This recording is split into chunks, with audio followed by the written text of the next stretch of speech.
Let's take a look at the lead. Suspended ANC Secretary General Mahashule dropped a bombshell by alleging that 8 other premiers and party leaders, Gwede, Mantashe, as well as Duarte, attended a meeting with the Guptas. The Gauteng High Court dismissed his bid to have his suspension from the party overturned yesterday.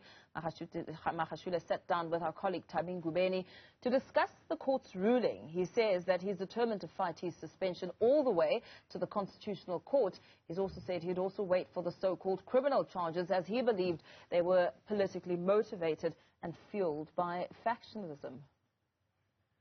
I'm happy that I've been charged with so-called, what is this charge, oversight, because that's where a lot of things will be revealed in that case. I hope it does take place so that I'm able to show South Africans. And I want to say to South Africans, don't judge me when I have not been found guilty and you say I'm corrupt.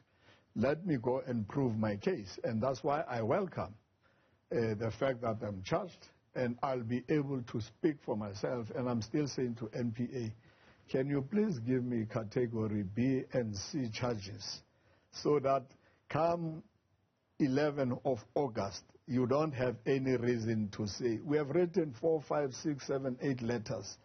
These guys are dilly-dallying. They give us documents of Zondo Commission, which we have, and all that, because the intention is to further delay the case so that we remain with the stigma of corruption. You are corrupt. You are. And, of course, nobody wants to work with somebody who's corrupt. I am against corruption myself. How many people have, even the Zondo Commission, and people admit, I've received money, I've been given so many millions, I've been given this. They are not charged because selective application of the law. Can't ordinary South Africans see this? I don't want to defend myself, and that's why I want the court to actually pronounce. I will go to even the last court of the land. Right, to expand more on what we should make of this, we're joined by Independent Analyst Khaya Sithole. Very good morning to you, Khaya. Thank you for your time. Selective application of the law is what Mahashule says is happening as we speak. Of course, we saw the judgment by a full bench of the Gauteng High Court yesterday dismissing Mahashule's bid to have his suspension overturned. What did you make of some of the revelations by Mahashule? Good morning, and good morning.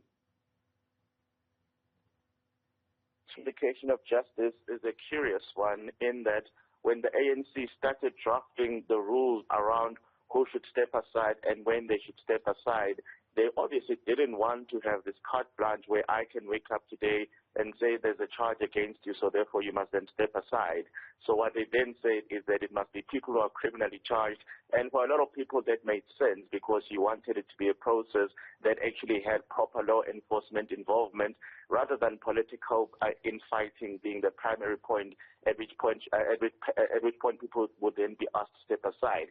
So when he was part of that drafting process, he obviously, if he felt that the process was becoming selective, he should have raised his objection at that point in time.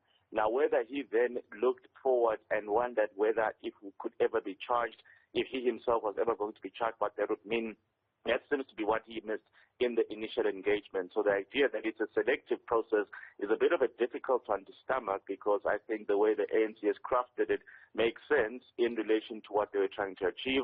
They didn't want to have to go and explain to you and I as the electorate why a person who's got a case pending, a corruption case pending, for example, is still on the ballot, whether it's at provincial or at national level. So that's where it all started. And I think obviously because he's now personally implicated, then he sees it as a matter of selective justice, but that is unfortunately not borne out by the facts in front of us. Mahashule has vowed to, not let this matter lay, as he says he's going nowhere, and that at the same time, he says this while the ANC NEC considers his expulsion at the weekend. You know, what do you make of his, adamant terms to say that he is here to stay. He told Newzroom Africa's Gwede yesterday that he's disciplined, he keeps a lot of secrets because that's what revolutionaries do, and not people who joined the party yesterday. Well, I think the problem here is that technically people within the senior structures of the ANC have always had to navigate between telling the public what it is that happens behind closed doors and also keeping it secret. And of course, when one is then implicated in a matter of criminal issues like this one, the question of whether you then stick to the party script of saying some matters are not to be discussed in public seems to be the issue here. So when we're listening to him in his conversation with Gwede yesterday, suddenly it looks like he's willing to come forward and start giving us more granular details about how the ANC actually engages behind closed doors. And that's a big step because generally that's not what we'd expect to be hearing from a senior leader of the ANC. Now, of course, the fact that he still believes that his position is secure as a Secretary General, in spite of the fact that the ANC itself, which he oversaw as its Chief Executive Officer, technically has taken the view that actually it's not desirable for him to maintain his position until he's sorted out his mess, creates a disconnect here because you then have to say objectively, had he not been implicated and someone else with that level of seniority was implicated in a corruption case that is pending before the courts, would it be desirable for that person to remain central to the party structure while that matter is pending? And the answer would have to be no. So clearly, the issue here is that when he becomes the implicated person, then the rules and the goalposts seem to be shifting. But I think if he wants to make us believe that he's a person who objectively believes in the best interest of the ANC, it's not in the ANC's interest for anyone who's implicated in matters as seriously as he's been implicated in to be so central in the machinery of the ANC. Because people on the ground, especially ahead of the local government elections, will keep asking difficult and awkward questions, and the ANC would much rather not have to deal with those questions at all. And it seems the suspended ANC Secretary General is not willing to go down alone. Was it by a strategic default, if I have to put it like that, for him to essentially name and shame?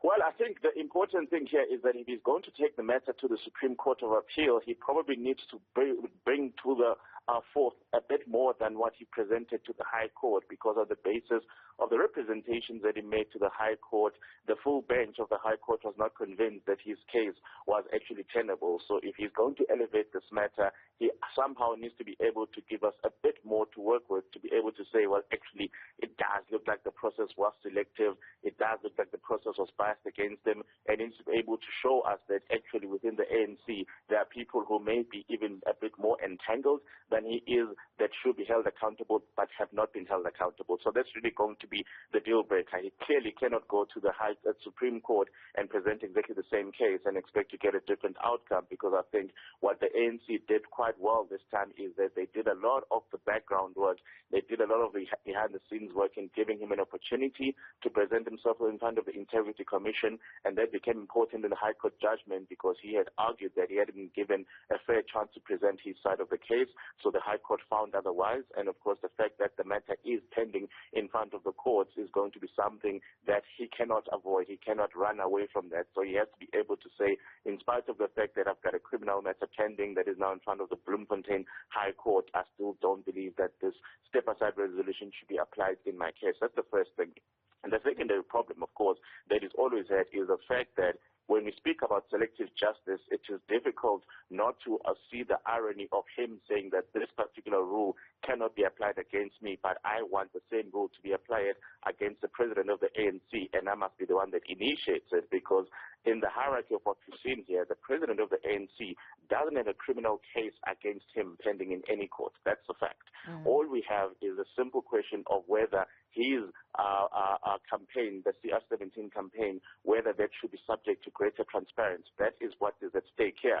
Unfortunately, since then, the Constitutional Court has pronounced and decided otherwise. So it will be difficult for Mahashule to then present a case that says that the president of the ANC similarly has a case to answer. He has no case to answer unless there's a new case that is lodged. So what he had when he went to the High Court has actually sort of been sanitized, has been diminished by the fact that in the interim, the Constitutional Court has actually made a pronouncement and said there isn't much to be done about the CR17 2019 campaign. So unfortunately, it looks like even at the Supreme Court, his case has actually become weaker rather than stronger. Okay, and very quickly, before we let you go, what do you believe could be some of the possibilities that could come out of the ANC-NEC meeting this weekend, in which, of course, they could resolve to press ahead with charges and expel Mahashule, especially considering how Mahashule has essentially defied his suspension in addressing ANC members from an ANC platform, doing so, I think, for the third time in Nkandla last week? I think the question of the defiance of what the ANC has said is going to be a big talking point of the ANC's NEC meeting. However, my thinking is that it would be a bit premature to then press the button on expulsion, because essentially the key question here is that, remember, he has ended up here because he's got a pending matter in the criminal courts. Now, it may turn out that he is indeed absolved by the High Court. It may turn out that there's actually no case for him to answer. So imagine if the ANC says, let us process a disciplinary hearing, let us do the expulsion, only for the courts to emerge on the other side and say, actually, the premier, as he was back then, actually wasn't responsible for this. So it will create a much bigger disaster. So I think it will be premature for the ANC to start engaging in those processes. All they can do at this point in time is simply say, on the basis of what we have said, on the basis of the rules we put in relation to people who have been suspended, we feel that you are in violation of that, and find out a way of how to then hold him accountable for that. But to start the conversation of expelling him would be a bit premature, and as we've seen in the past, very disastrous. Very well. Thank you so much for that analysis. Independent Analyst Khaya Sithole.